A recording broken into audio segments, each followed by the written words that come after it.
No próximo capítulo da novela Vale Tudo, Raquel discute com Ivan. A discussão começa por um mal-entendido sobre a presença de Otávio, que se interessa por Raquel.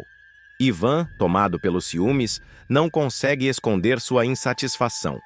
Enquanto isso, Rubinho fica emocionado com a atitude de Renato, que se oferece para ajudá-lo a superar os desafios pessoais. Essa amizade se fortalece, trazendo um novo ânimo para Rubinho. Tiago, sempre disposto a ajudar, se oferece para organizar a festa de aniversário de André, o que anima todos ao redor. No entanto, a atmosfera muda quando Maria de Fátima é dispensada pelo produtor após destratar a maquiadora. Essa atitude impulsiva a coloca em uma situação complicada e ela se vê sozinha em meio a seus problemas. César, por sua vez, se esconde de Maria de Fátima, temendo suas reações. Ele conta a Olavo que conseguiu um emprego como instrutor aquático em um hotel, um alívio em meio ao caos emocional que vive. Essa nova oportunidade representa um novo começo para César, que busca se afastar da turbulência. Antes de continuar, clique no botão de gostei, se inscreva no canal e comente de qual cidade você assiste a novela. Enquanto isso, Cecília diz a Marco Aurélio que precisa contratar um chefe para o restaurante, reconhecendo que a qualidade da comida é essencial para o sucesso do negócio. Ela dá uma carona para Tiago e, sem perceber, acaba ficando na festa de André. Ao chegar, se delicia com os salgados de Raquel, que se tornaram a sensação da noite. Bartolomeu, percebendo a situação, aconselha Ivan a pedir desculpas para Raquel, sugerindo que a reconciliação é o melhor caminho. Ivan, ainda consumido pelos ciúmes ao vê-la conversando com Otávio, hesita, mas sabe que precisa agir. Raquel, por sua vez, vai atrás de Ivan, determinada a esclarecer as coisas entre eles.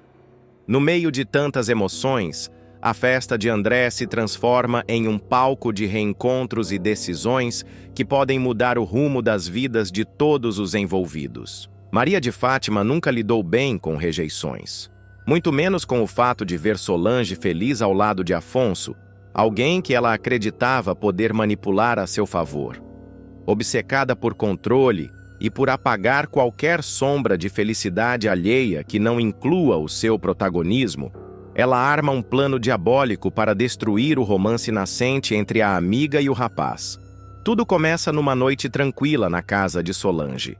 Ela, despreocupada, está na cozinha, ouvindo música suave e preparando um jantar especial. A campainha toca. Quando ela abre a porta, se surpreende ao ver Afonso com um buquê de flores e um sorriso tímido.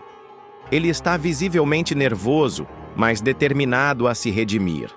Os dois conversam, relembram os desencontros e Solange, tocada pela sinceridade de Afonso, decide dar mais uma chance ao relacionamento.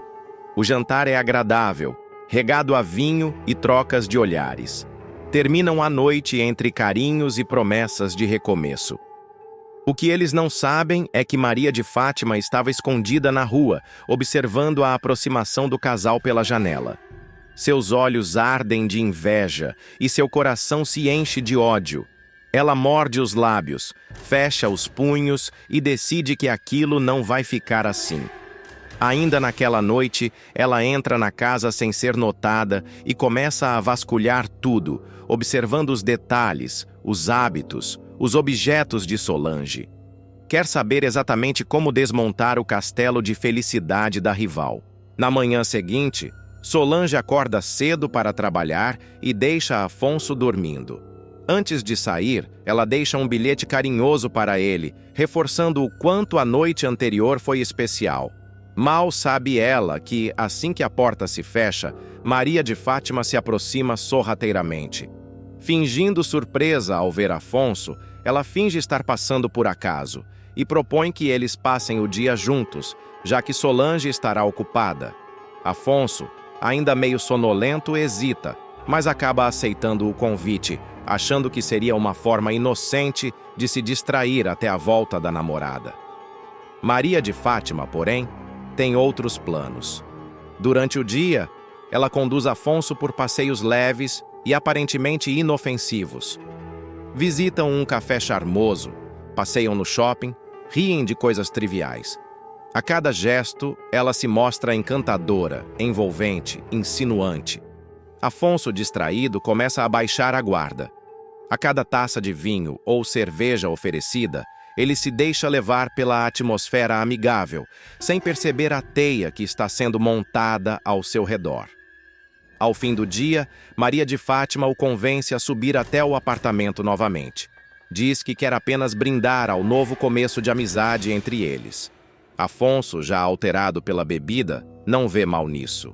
Maria serve mais vinho, o melhor que Solange tem na adega, e o embriaga com elogios sutis e toques suaves. A conversa vai se tornando mais nebulosa à medida que a noite avança. Ele começa a ficar sonolento. Em poucos minutos, Afonso apaga no sofá. Maria de Fátima não perde tempo. O arrasta até a cama de Solange, tira parcialmente a camisa dele, se deita ao lado, coloca o celular no modo retrato e tira uma foto cuidadosamente calculada. Em seguida, escreve uma mensagem anônima para Solange, dizendo que Afonso a espera para uma surpresa. O plano está quase completo. Quando Solange chega em casa, estranha a luz apagada, o silêncio absoluto. Ao entrar no quarto, sente um choque indescritível. Ali, deitados lado a lado, Afonso e Maria de Fátima dormem como se fossem amantes após uma noite intensa. A mente de Solange se embaralha. A dor é instantânea. Ela grita. Afonso desperta, desorientado.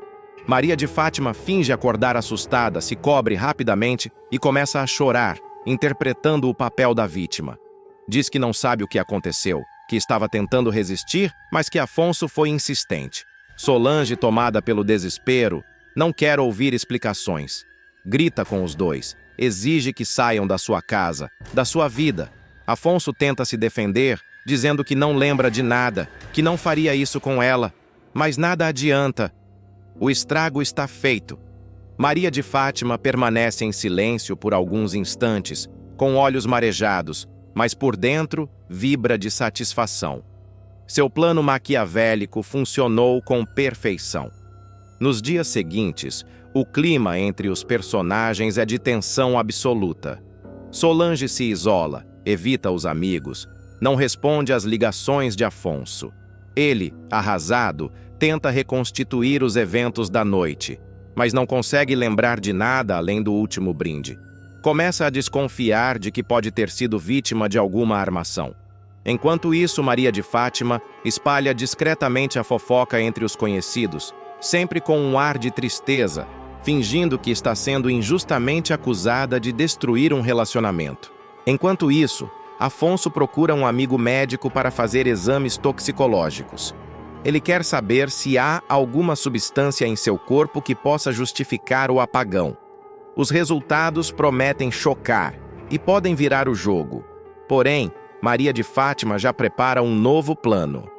Ela pretende convencer Solange de que está grávida de Afonso.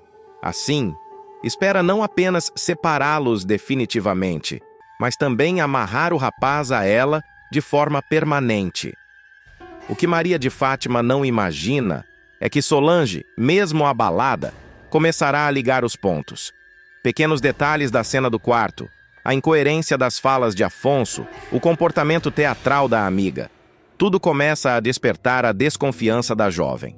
Com a ajuda de Raquel e Sardinha, que também percebe o quanto a vilã é manipuladora, Solange decidirá investigar por conta própria o que realmente aconteceu naquela noite. E o que ela vai descobrir pode colocar Maria de Fátima contra a parede como nunca antes. Mas até que a verdade venha à tona, a vida de todos os envolvidos será marcada por dúvidas, rompimentos, mágoas e reviravoltas. O jogo de aparências montado por Maria de Fátima será difícil de desfazer, e suas consequências devastadoras. Nos capítulos seguintes, a tensão entre Solange e Afonso continua insustentável.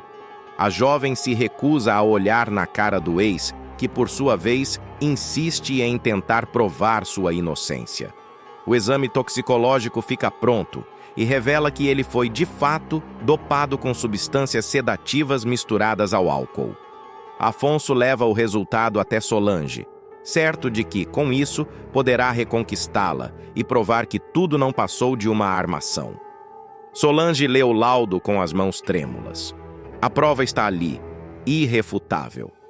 Mas sua dor ainda é maior do que sua capacidade de perdoar. Ela pede um tempo, diz que precisa refletir. Sozinha em seu quarto, ela chora ao lembrar da imagem de Afonso deitado ao lado de Maria de Fátima. Por mais que saiba que pode ter sido enganada, a cena ficou gravada como uma ferida aberta. Enquanto isso, Maria de Fátima põe em prática sua segunda etapa do plano. Forja um teste de gravidez e espalha a notícia de que está esperando um filho de Afonso. A revelação cai como uma bomba na casa de Raquel, que fica em choque com a audácia da filha. Raquel exige uma explicação e Maria de Fátima finge estar arrasada. Diz que se sente perdida, que não sabe como vai criar o bebê sozinha. A farsa convence alguns, mas desperta ainda mais desconfiança em outros. Afonso, ao saber da suposta gravidez, entra em desespero. Ele exige que Maria de Fátima faça outro teste, desta vez com acompanhamento médico. Ela tenta enrolar, inventa desculpas, finge mal-estar, mas Sardinha, atento e desconfiado, começa a seguir a vilã. Em uma de suas vigias, ele flagra Maria comprando um teste falso de gravidez com uma conhecida do subúrbio. A descoberta é o estopim para a queda da vilã. Sardinha corre para contar tudo a Solange. Mostra provas, gravações, testemunhos. Juntos, eles confrontam Maria de Fátima, que ainda tenta negar, mas se vê encurralada. Solange, tomada por uma mistura de raiva e alívio, explode. Em uma cena de tirar o fôlego, ela enfrenta a ex-amiga, dizendo que jamais vai esquecer a traição e a dor que ela causou. Você destruiu minha confiança, manipulou tudo ao seu redor e agora quer que eu acredite que sente culpa? Grita Solange aos prantos. Maria de Fátima, acuada, tenta manter a pose, mas seus olhos traem o desespero. A máscara começa a cair. Afonso, agora totalmente livre das mentiras de Maria de Fátima, tenta reconquistar Solange. Ele se declara, diz que jamais teria traído sua confiança e que só quer uma nova chance para mostrar que a ama de verdade. Solange o ouve com atenção, mas responde que precisa de tempo para reconstruir sua vida e, principalmente, sua confiança. Você foi vítima, Afonso, mas eu também fui. Preciso me curar antes de pensar em nós dois de novo, diz ela, demonstrando maturidade e força. Maria de Fátima, por sua vez, começa a enfrentar o isolamento. Todos que ela manipulou e usou se afastam. Sem aliados, a vilã se vê obrigada a encarar as consequências de seus atos. A imagem de mulher influente e glamurosa começa a ruir. Ela perde contratos, amizades, credibilidade. As portas começam a se fechar uma a uma. Nos momentos finais dessa reviravolta, Maria de Fátima é vista sozinha, encarando o próprio reflexo no espelho. Pela primeira vez, sem maquiagem, sem pose. Apenas uma jovem fria, devastada por sua própria ambição. A vilã que acreditava controlar todos ao seu redor, agora está só, com os destroços dos próprios planos em mãos. E enquanto a novela segue seu curso, uma nova fase se abre para Solange, Afonso e Raquel, marcada por reconstruções, perdões e novos desafios. Já para Maria de Fátima, o que resta é o silêncio amargo da própria consciência e a incerteza do que ainda está por vir. Maria de Fátima, que parecia estar construindo um império como influenciadora digital, enfrentará uma reviravolta que ela jamais poderia imaginar. A trama se desenrola de maneira surpreendente quando Sardinha e Solange, juntos, acabam desmascarando o passado obscuro de Maria de Fátima. O que parecia ser uma história de sucesso e glamour, logo se revela como uma farsa que ameaça destruir a vida da aspirante a influencer. Tudo começa quando Solange, ao comentar sobre o comportamento estranho de Maria de Fátima, faz um comentário despretensioso que acaba despertando a curiosidade de Sardinha.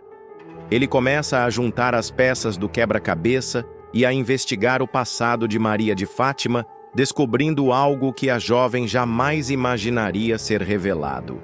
Ao mesmo tempo, a aparente boa vontade de Maria de Fátima em compartilhar sua história com seus novos amigos se torna uma fachada para esconder um golpe que ela deu em sua própria mãe. Ela havia vendido a casa onde morava com sua mãe e sumido com o dinheiro, uma ação covarde que a colocaria em risco. Enquanto o segredo de Maria de Fátima permanece oculto, a verdade começa a vir à tona através das investigações de Sardinha. Desconcertado com a revelação de que Maria de Fátima mentiu sobre sua origem e suas intenções, Sardinha se aproxima de Solange e revela tudo o que descobriu. Juntos, eles decidem agir e expor Maria de Fátima para o mundo, arruinando sua imagem pública e destruindo seus contratos promissores de influenciadora digital. O ponto de virada acontece quando Maria de Fátima, ao perceber que alguém estava falando sobre ela, decide agir. Em um momento tenso, ela interrompe a conversa entre Solange e Sardinha, entrando repentinamente na sala, com o sorriso forçado e os olhos arregalados. O sorriso dela logo se desfaz quando ela percebe que seus segredos estão prestes a ser expostos. Ela tenta manter a calma, sorrindo e dizendo: "Tô ouvindo vocês falarem de mim, né?" Solange e Sardinha se olham rapidamente, surpresos com a súbita entrada de Maria de Fátima. Tentando suavizar a situação, Solange levanta-se devagar e tenta desviar a conversa. "Imagina, Fátima, a gente só estava comentando sobre o que você tem compartilhado com a gente. Você nunca fala muito da sua história e a gente tem curiosidade sobre quem está morando com a gente, sabe?" Maria de Fátima, por sua vez, dá uma risadinha leve e responde com uma naturalidade que parece forçada. "Ah, gente, vocês podem perguntar. Não tem nada demais. Minha mãe sempre foi bem-sucedida, rica. Me deu tudo o que precisei. Estudei nos melhores lugares, viajei para fora, mas prefiro tentar construir algo por mim mesma aqui no Rio." Solange France atesta levemente, mas ainda tenta manter a conversa leve. Claro, não é desconfiança, viu? A gente só se importa com você. A gente te acolheu e quando a gente gosta de alguém, quer saber mais da vida dela." Maria de Fátima se faz de vítima, com um olhar ferido, e comenta: "Eu entendo. E se isso tá incomodando, eu posso sair do apartamento. Juro que não quero causar problemas." Solange, apressada, vai até ela e pega seu braço tentando acalmá-la. "Que isso, Fátima, não tem necessidade disso. A gente só estava conversando, não é julgamento." Sardinha, com um olhar mais firme, também tenta dar um alívio, mas sua voz transparece um toque de desconfiança. "Você pode ficar, sim. Aqui é sua casa também. Você é querida." Maria de Fátima sorri emocionada, tentando segurar as lágrimas, e agradece. "Obrigada por acreditarem em mim. Eu precisava ouvir isso." Mas enquanto a cena se desenrola, Sardinha observa em silêncio. Seus olhos permanecem fixos nela, e mesmo sem dizer nada, uma desconfiança crescente começa a se formar em sua mente. Ele pensa consigo mesmo: "Tem algo errado aqui." Mais tarde, já quase meia-noite, Sardinha entra no quarto com uma expressão pensativa. Ele fecha a porta com cuidado e Solange, sentada na cama, passando creme nas mãos, percebe o silêncio que paira no ar. "Que foi? Tá com essa cara desde que a gente saiu da sala?" pergunta ela, curiosa. Sardinha suspira e encara a parede por um instante, antes de responder diretamente: "Eu não acreditei em uma palavra do que a Maria de Fátima falou." Solange, surpresa, para de passar o creme e o observa atentamente. Após uma pausa, ela responde: "Eu também fiquei com o pé atrás, confesso. Mas vai ver, é só impressão. Às vezes a gente julga sem querer." Sardinha se vira para ela com os cotovelos apoiados nos joelhos e fala com firmeza: "Pode ser que seja isso, mas algo nela não bate. Eu vou investigar. Solange ergue as sobrancelhas, curiosa. Investigar? Como? Sardinha começa a andar pelo quarto com as mãos nos bolsos, pensativo. Quando alguém entra na Tomorrow, precisa preencher uma ficha com dados, nome da mãe, essas coisas. Como faço uns freela por lá, tenho acesso à parte administrativa. Vou procurar a ficha dela e descobrir quem é essa mãe rica que ela tanto fala. Solange apoia o queixo na mão e comenta intrigada. Se o seu instinto tá dizendo isso, então vai em frente. Às vezes a gente sente que tem algo errado e não é à toa. No dia seguinte, Sardinha vai até a agência Tomorrow, onde trabalha, com o objetivo de descobrir a verdade sobre Maria de Fátima. Ele se desloca pelos corredores discretamente até encontrar uma pequena sala de arquivos. Ali, ele começa a procurar pelas fichas de cadastro dos funcionários. Ele abre uma gaveta, organiza os papéis e encontra o que estava procurando. A ficha de Maria de Fátima Acioli. Ao ler o nome da mãe no documento, Raquel Acioli, Sardinha sente um arrepio percorrendo sua espinha.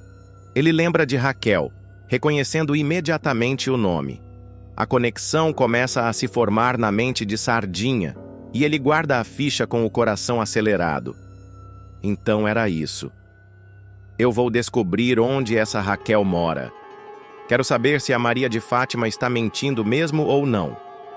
Agora, com seu plano formado, Sardinha sai da sala de arquivos com uma determinação ainda maior.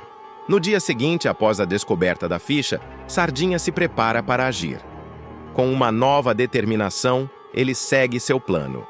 Ele sabe que o próximo passo é entender o que realmente aconteceu com Maria de Fátima e desvendar todos os segredos que ela tenta esconder. De volta à agência, ele não perde tempo e começa a investigar mais profundamente. Enquanto isso, a tensão no apartamento de Maria de Fátima cresce. Solange, ainda abalada pela revelação de Sardinha, tenta encontrar uma forma de lidar com a situação. Ela sabe que não pode mais confiar em Maria de Fátima e teme o que ela pode ser capaz de fazer para salvar sua imagem. Solange começa a perceber que tudo o que Maria de Fátima disse era uma farsa bem montada, uma mentira sustentada por anos. Ela precisa tomar uma atitude. Na mesma manhã, após seu expediente, Sardinha se encontra com Afonso. Ele sabia que seu amigo poderia ajudá-lo a encontrar mais pistas. Chegando ao escritório de Afonso, eles conversam rapidamente sobre a busca por Raquel Acioli, mãe de Maria de Fátima. Afonso, embora intrigado, concorda em ajudar. Com um sorriso desconfiado, ele promete a Sardinha que vai procurar algumas informações nos registros da polícia. Ele conhece alguns contatos e, com sorte, conseguiria a localização de Raquel. Você pode contar comigo, Sardinha, diz Afonso, enquanto entrega um cartão com um número. Faz o que você precisar, mas nada de falar sobre isso para mais ninguém. Sardinha agradece, guardando o cartão e se preparando para o próximo movimento. Aquele cartão poderia ser a chave para resolver todo o mistério. Ele sente um frio na barriga ao pensar no que pode descobrir sobre a mãe de Maria de Fátima. Ele tinha a sensação de que estava prestes a dar a grande virada na história. No início da tarde, Sardinha segue para a delegacia. O cheiro de papel antigo e o ambiente abafado da sala do policial o fazem se sentir um pouco desconfortável, mas ele mantém a compostura. O policial civil, um homem calvo com um semblante sério, o recebe com um aperto de mão firme. Sardinha entrega o nome anotado, Raquel Acioli, e aguarda, observando os dedos do policial digitando no computador. Após o som constante das teclas, o policial vira a tela para Sardinha. O nome de Raquel Acioli aparece na tela junto com alguns dados importantes. Natural do Rio de Janeiro, mas viveu muitos anos em Foz do Iguaçu. Trabalhou como guia turística, vendeu a casa que morava com a filha e se mudou para o Rio. Atualmente, vende sanduíches na praia e mora em Vila Isabel com alguns amigos. No final da tarde, Sardinha retorna ao apartamento. A tensão no ar é palpável. Solange, ainda preocupada, observa Sardinha entrar e se aproxima dele com um olhar ansioso. Descobriu algo? Ela pergunta, o tom de sua voz revelando uma mistura de esperança e apreensão. Sardinha respira fundo antes de responder. Sim, Solange, descobri tudo. Ele senta no sofá, colocando a ficha de Raquel Acioli na mesa. Solange, curiosa, observa o papel. O que está escrito aí? Zrenia ela, tentando controlar a ansiedade. Sardinha olha para ela com seriedade. Maria de Fátima mentiu. Ela realmente vendeu a casa onde morava com a mãe e veio para cá fingir ser rica. A mãe dela está vivendo em Vila Isabel, vendendo sanduíches na praia para sobreviver. Solange fica em silêncio por alguns segundos, tentando processar a informação. Finalmente, ela fala com uma voz trêmula, mas firme. Então tudo foi uma farsa. Ela mentiu para todos nós. Isso muda tudo, Sardinha. Exatamente, responde Sardinha com um tom de raiva contida. Agora temos tudo o que precisamos para expor Maria de Fátima.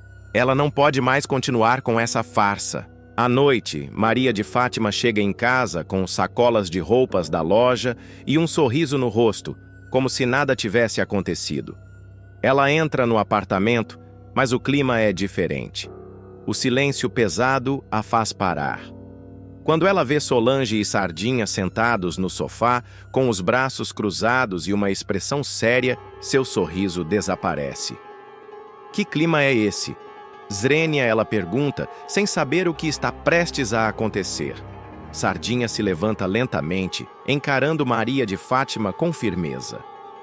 Nós sabemos de tudo, Maria de Fátima. Maria de Fátima tenta desviar o olhar, mas Sardinha continua, com voz grave. A sua mãe se chama Raquel Acioli. Ela morava com você em Foz do Iguaçu. Você vendeu a casa dela pelas costas e veio para o Rio bancar a rica. Foi por isso que ficou abalada quando cruzou com ela na praia, né? Maria de Fátima empalidece instantaneamente.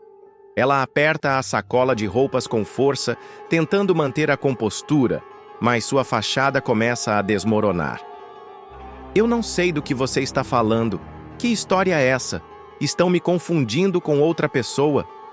Sardinha se aproxima ainda mais e fala com frieza. Não adianta mais fingir.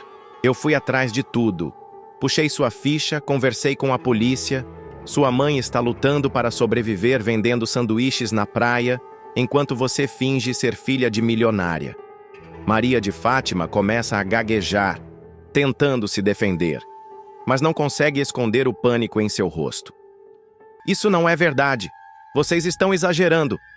Solange se levanta, decepcionada, e interrompe Maria de Fátima. Não precisa mais se explicar. Fátima, você mentiu para todos nós. Não posso mais confiar em você. O tom de voz de Solange é firme, mas há um brilho de tristeza em seus olhos. Ela jamais imaginaria que uma pessoa em quem confiou poderia ser tão desonesta. Maria de Fátima começa a chorar desesperada e, em um último esforço para se salvar, vira-se para Solange. Por favor, não façam isso. Eu não tenho para onde ir. Eu preciso de ajuda. Solange balança a cabeça, triste, mas resoluta. Você traiu nossa confiança, Maria de Fátima. Não podemos mais ajudar. Com o coração pesado, Maria de Fátima abaixa a cabeça, chorando mais forte. Ela vai até o quarto, bate a porta e, poucos minutos depois, sai com uma mochila nas costas. Seus olhos estão inchados, mas ela não diz uma palavra enquanto passa por Sardinha e Solange, a caminho da porta. Antes de sair, ela olha para trás e, com um olhar de desespero, grita: Vocês ainda vão me dar razão um dia? E com a porta batendo atrás dela, o peso da mentira finalmente se desfaz. Solange e Sardinha permanecem em silêncio, observando a porta, sabendo que Maria de Fátima agora enfrentará as consequências de seus atos. Raquel surpreende Lucimar com uma ideia inesperada durante uma tarde comum na cozinha. Enquanto testa uma nova receita de lanche, ousada e inusitada, ela comenta casualmente sobre a possibilidade de participar de um concurso de beleza. Lucimar ri, achando que é apenas uma brincadeira, mas Raquel está decidida. Vai mudar o visual, vai se reinventar e talvez, quem sabe, conquistar o prêmio milionário que poderia mudar sua vida para sempre. Incentivada por Ivan, que a vê com olhos de admiração e carinho, Raquel começa a se redescobrir. A cada elogio, a cada sorriso encorajador, uma chama se acende dentro dela. Ela passa horas testando receitas, vendendo sanduíches na praia, encantando turistas e moradores com seu tempero único. E pouco a pouco percebe que talvez tenha mesmo algo a mais. Uma força, um brilho que ela própria não via. Enquanto isso, do outro lado da cidade, Maria de Fátima tem seus próprios planos. Ao saber do concurso de beleza que promete pagar R$1 milhão à vencedora, ela vê ali a chance de ouro que tanto esperava. Certa de que sua beleza é incomparável, ela decide se inscrever imediatamente e planeja sua vitória como se fosse um destino inevitável. Mas há um obstáculo. Ela está sem dinheiro. Sem pensar duas vezes, arma um golpe para conseguir o que quer. Após esbarrar em um senhor distraído, finge gentileza, ganha sua confiança e rouba seus cartões de crédito. Com eles em mãos, ela corre até um salão de luxo e exige uma transformação completa. É o tudo ou nada. Raquel, sem saber que sua maior concorrente será sua própria filha, também se prepara para o concurso.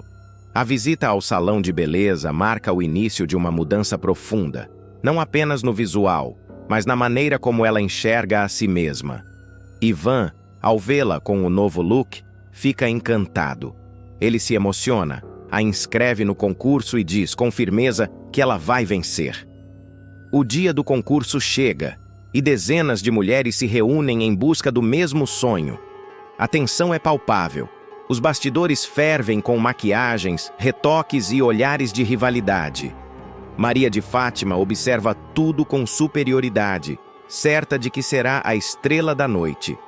Mas seu mundo desaba quando vê os jurados e fotógrafos voltados para uma única mulher, aquela que ela jamais imaginaria ver ali. Sua mãe, Raquel. O choque paralisa Maria de Fátima por um instante. Ela tenta manter a compostura, mas a raiva toma conta. Quando se aproxima de Raquel e a confronta, a resposta é serena e firme. Raquel diz que está ali por ela mesma, e não para provocar ninguém. E ainda provoca, avisa que vai pegar o prêmio e fazer render, enquanto Maria de Fátima gastaria tudo em bolsas e sapatos. A tensão entre mãe e filha explode em silêncio, disfarçada por sorrisos e olhares. Mas nos bastidores, Maria de Fátima não desiste. Ela decide sabotar a mãe, colocando um alfinete no sapato de Raquel momentos antes do desfile. O que ela não esperava era que Raquel, com sua força e elegância, suportaria a dor e desfilaria com ainda mais garra. O júri se impressiona, o público vibra. E no momento mais esperado da noite, o resultado é anunciado. Raquel é a grande vencedora. Maria de Fátima perde o controle. Grita, acusa, diz que houve fraude, mas ninguém lhe dá ouvidos. Raquel, com serenidade, toma o microfone e revela ali, diante de todos, as atitudes da filha. Como ela vendeu a casa da mãe e a deixou na rua. O público fica em choque. Os flashes das câmeras disparam. Os vídeos viralizam. Maria de Fátima tenta sair às pressas, mas é vaiada por todos. Sozinha, humilhada e arrasada, ela se vê diante da própria derrota, não apenas no concurso, mas na vida. Raquel, emocionada, dedica a vitória a todas as mulheres que já foram desacreditadas. E promete usar o prêmio para realizar um sonho antigo, abrir sua própria fábrica de sanduíches. Um império construído com suor, coragem e sabor. Mas isso é só o começo. Raquel dá os primeiros passos para transformar sua vitória em um negócio de sucesso, mas se depara com propostas suspeitas de investidores que querem se aproveitar de sua fama repentina. Maria de Fátima, humilhada publicamente, jura vingança contra a mãe. Disposta a se reerguer, ela se alia a uma figura misteriosa do seu passado, que promete ajudá-la por um preço. Ivan se vê dividido entre o orgulho que sente por Raquel e o medo de que ela se perca nesse novo mundo de fama e dinheiro. Um conflito interno começa a crescer. Lucimar desconfia de uma movimentação estranha no bairro. Alguém anda perguntando demais sobre Raquel. Seria apenas inveja? Ou algo mais perigoso está por vir? O senhor que teve os cartões roubados por Maria de Fátima começa a desconfiar da farsa. Com a ajuda de um detetive, ele inicia uma investigação que pode desmascará-la de vez. No lançamento oficial da fábrica de sanduíches, Raquel é surpreendida por uma denúncia anônima. Documentos são apreendidos. Alguém quer derrubá-la a qualquer custo. Maria de Fátima, determinada a recuperar o que considera seu por direito, elabora um plano ainda mais ousado: infiltrar-se no negócio da mãe fingindo estar arrependida. Maria de Fátima reaparece dizendo que quer reatar com a mãe. Raquel, desconfiada, hesita, mas movida por um resquício de amor materno, decide dar uma nova chance à filha. Ivan alerta: quem fere uma vez pode ferir de novo. A investigação sobre o roubo dos cartões se intensifica. O detetive contratado pelo senhor enganado por Maria de Fátima encontra imagens de câmeras de segurança. A prova é irrefutável. A denúncia é feita. Enquanto isso, a fábrica de sanduíches de Raquel vira um fenômeno. O sabor, a história de superação e o carisma da fundadora atraem mídia, investidores e até políticos. Mas nos bastidores, um sócio misterioso se infiltra no negócio e começa a fazer mudanças arriscadas. Lucimar descobre documentos escondidos no escritório da fábrica. Um desvio de dinheiro, um golpe em andamento. Ela corre para contar a Raquel, que se vê diante de uma nova traição, e precisa decidir se confronta o sócio corrupto ou protege a reputação do negócio. Maria de Fátima, pressionada pela polícia, tenta fugir da cidade. Mas antes, tenta convencer Raquel a assinar uma procuração passando parte da fábrica para seu nome. Diz que quer ajudá-la. Raquel hesita, até receber uma ligação que muda tudo. O detetive revela a Raquel a verdade. Foi Maria de Fátima quem roubou os cartões. Foi ela quem colocou em risco o nome da mãe. Foi ela, mais uma vez, quem tentou se beneficiar da generosidade de Raquel. No confronto final, Raquel expulsa a filha da fábrica. Em prantos diz: eu te amei mais do que a mim mesma, e você me apunhalou tantas vezes que nem dor eu sinto mais. Só pena. Maria de Fátima tenta argumentar, mas é tarde demais. Ela é levada pela polícia diante de jornalistas e câmeras. Mais uma vez, sob os olhos do público, a verdade vem à tona. O sócio corrupto tenta fugir com dinheiro da fábrica, mas Lucimar e Ivan armam uma emboscada. Ele é preso no aeroporto e toda a fraude é desmascarada. Raquel recupera o controle do seu negócio. No auge do sucesso, Raquel recebe um convite para expandir sua marca para o exterior. Mas ela decide manter o pé no chão. O que eu quero é crescer com dignidade, um passo de cada vez e com gente que confia em mim. Maria de Fátima, na cadeia, finalmente parece encarar o espelho pela primeira vez. Sozinha, sem maquiagem, sem luxo, sem aplausos. E começa, pela primeira vez, a escrever cartas para a mãe. Ivan pede Raquel em casamento, mas ela responde com um sorriso: ainda não. Preciso viver esse sonho por mim, só por mim pela primeira vez. Mas quem sabe, mais adiante. Lucimar é promovida a gerente da nova unidade da fábrica. Orgulhosa diz: de ajudante de cozinha a mulher de negócios, e tudo isso com pão, queijo e dignidade. Raquel aparece caminhando pela praia onde vendeu seus primeiros lanches. Uma menina se aproxima e diz: a senhora é aquela mulher da TV, a dos sanduíches? Raquel sorri: sou sim, quer experimentar? A menina prova e diz: tem gosto de vitória. Raquel olha o mar, respira fundo e pensa nas voltas que a vida dá. de vítima a vencedora, de esquecida a inspiração, de mulher comum a símbolo de superação, porque no fim, vale tudo.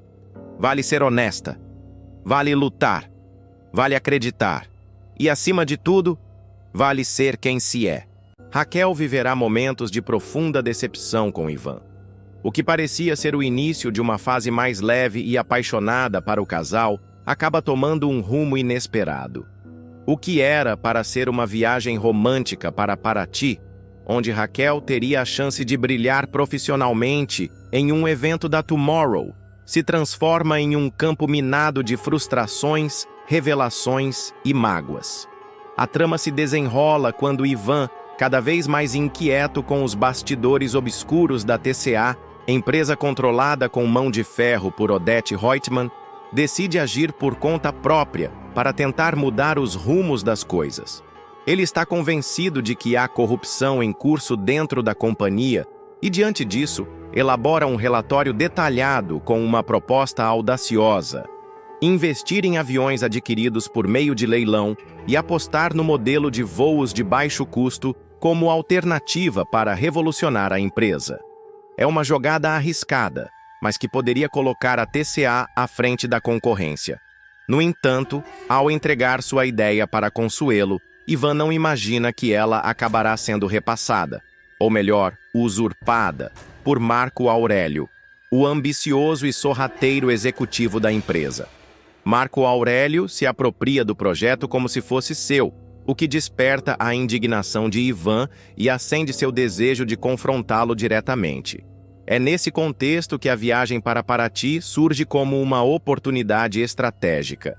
Ivan descobre que Marco Aurélio estará presente no evento promovido pela Tomorrow e, sem contar seus verdadeiros planos, convence Raquel a aceitar o convite para participar.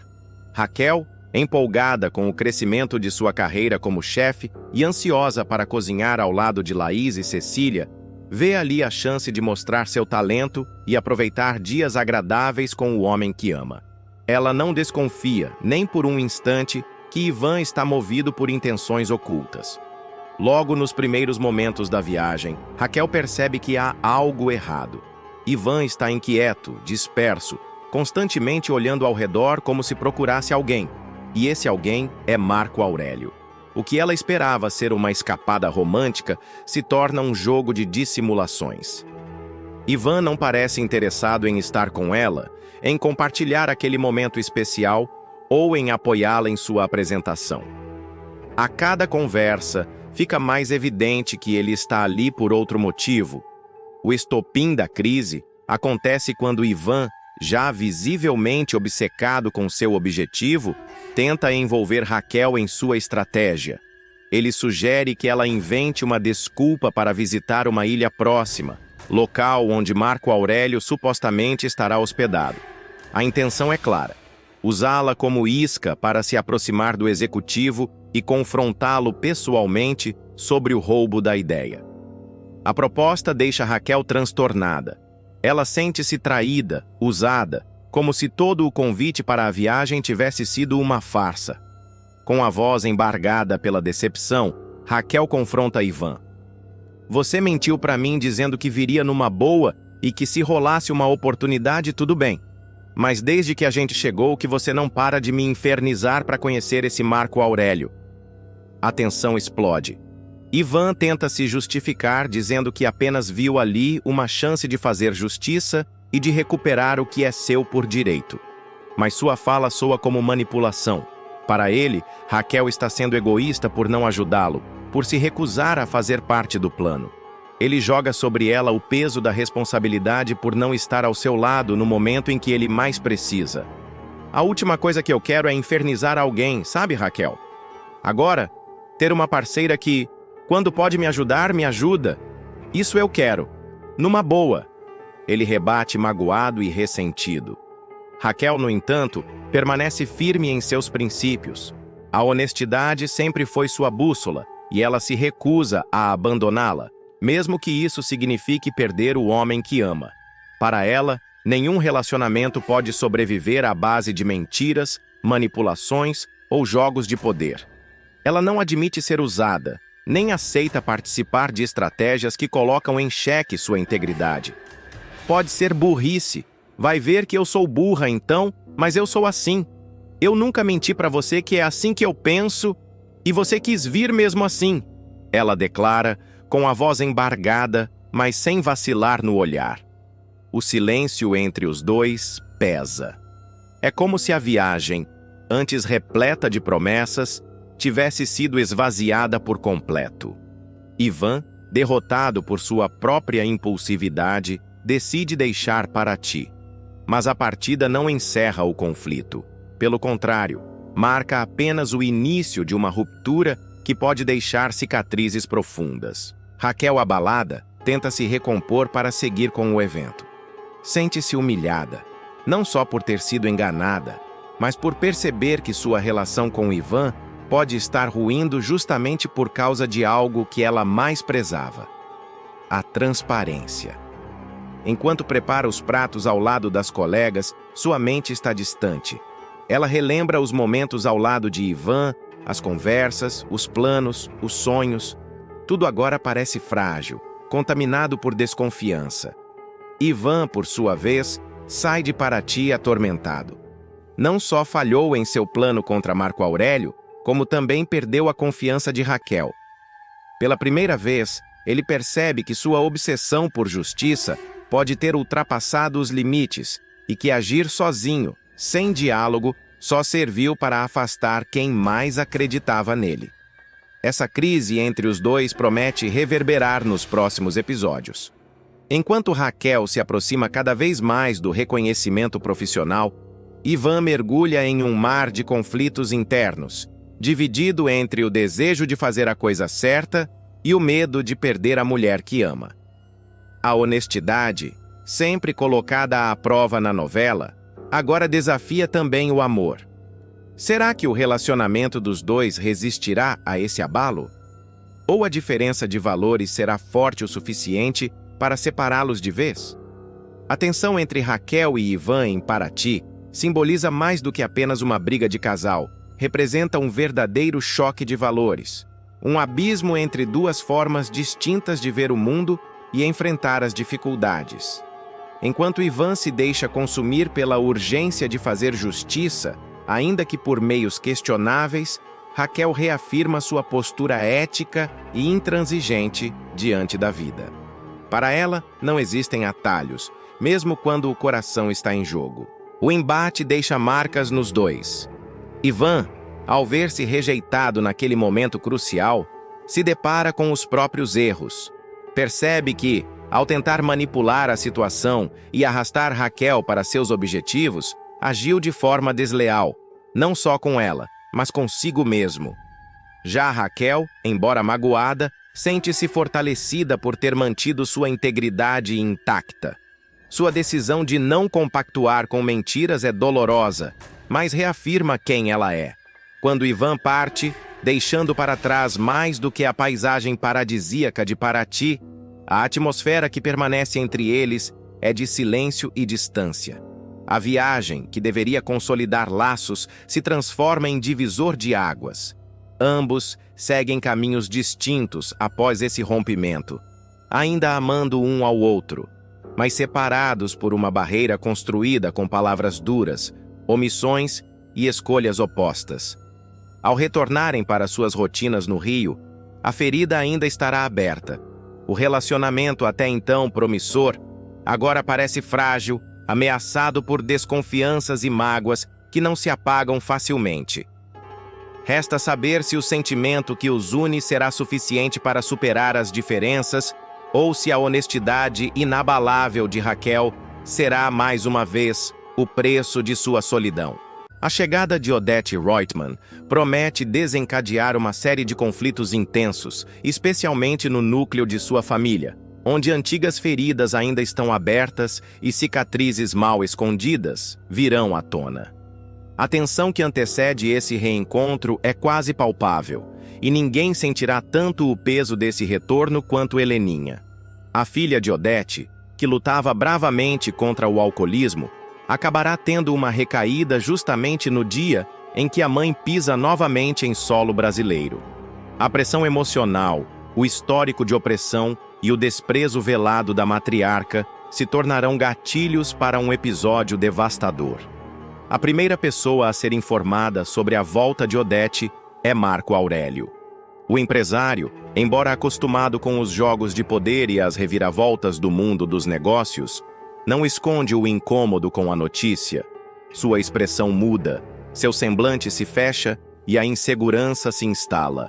Ele sabe que, com Odete por perto, o controle que exerce sobre algumas situações poderá escorregar por entre seus dedos. Em paralelo, outros membros da família também começam a reagir à iminente chegada da matriarca. A ansiedade e a tensão pairam sobre todos como uma nuvem pesada. Celina tenta manter a compostura, Afonso finge indiferença, Eugênio se mostra reticente, mas é Heleninha quem mais sofre com a notícia. Para ela, a volta da mãe significa reviver traumas profundos, encarar julgamentos silenciosos e, acima de tudo, confrontar a dor de nunca ter sido aceita ou compreendida. Na véspera do retorno de Odete, Heleninha já começa a demonstrar sinais de instabilidade emocional. Ela evita os encontros familiares, se recusa a falar sobre a mãe e passa boa parte do tempo trancada no quarto. Celina, preocupada, tenta se aproximar, mas Heleninha se mostra arredia. Com os olhos marejados, ela observa uma antiga fotografia da família, onde Odete aparece imponente, quase inalcançável. A lembrança da frieza com que sempre foi tratada vai corroendo suas defesas emocionais. As mãos tremem, o coração acelera. Sozinha, ela se aproxima da cama, ajoelha-se diante do colchão e retira uma garrafa de uísque cuidadosamente escondida.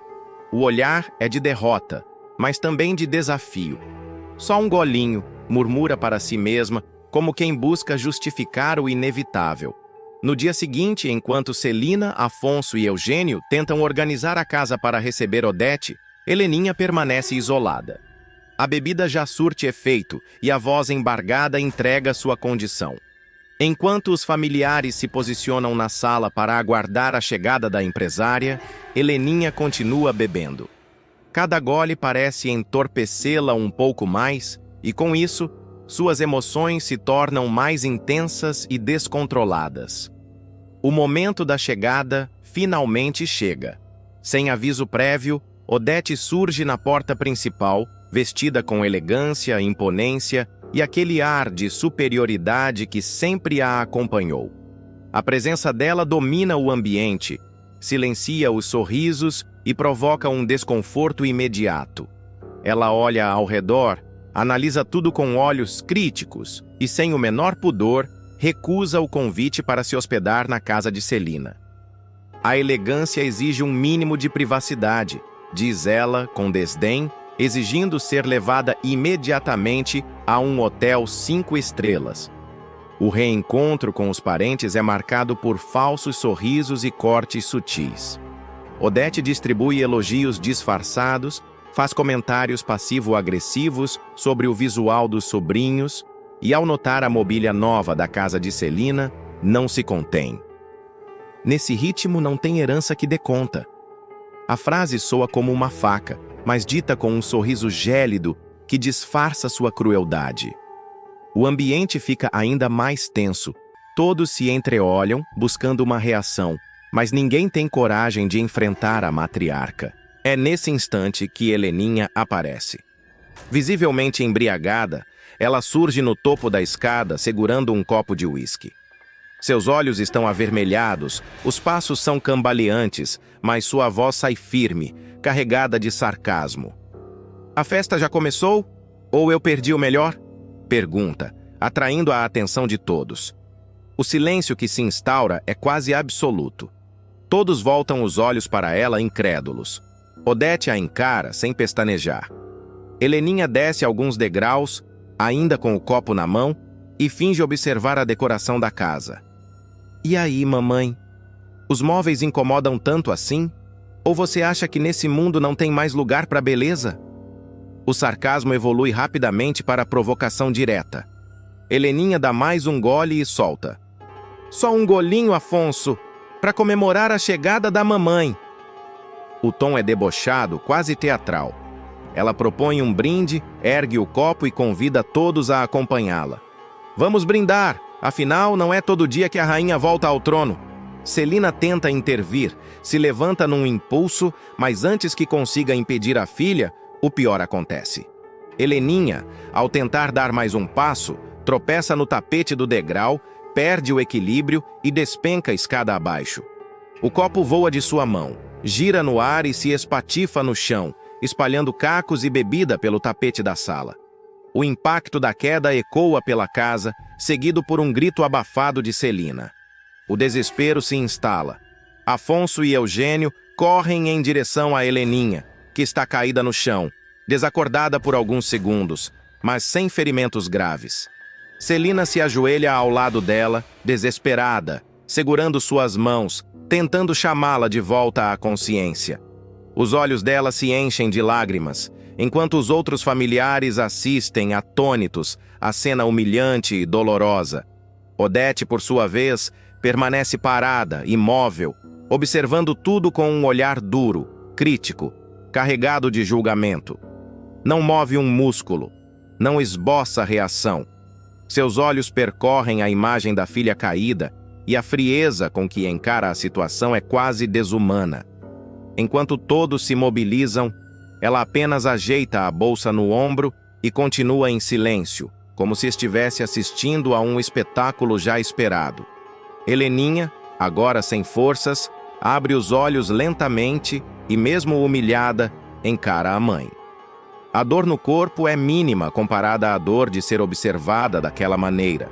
Não há empatia no olhar de Odete, apenas decepção e reprovação. A queda de Heleninha não simboliza apenas um tropeço físico, mas o desmoronamento de uma batalha interna que vinha sendo travada silenciosamente.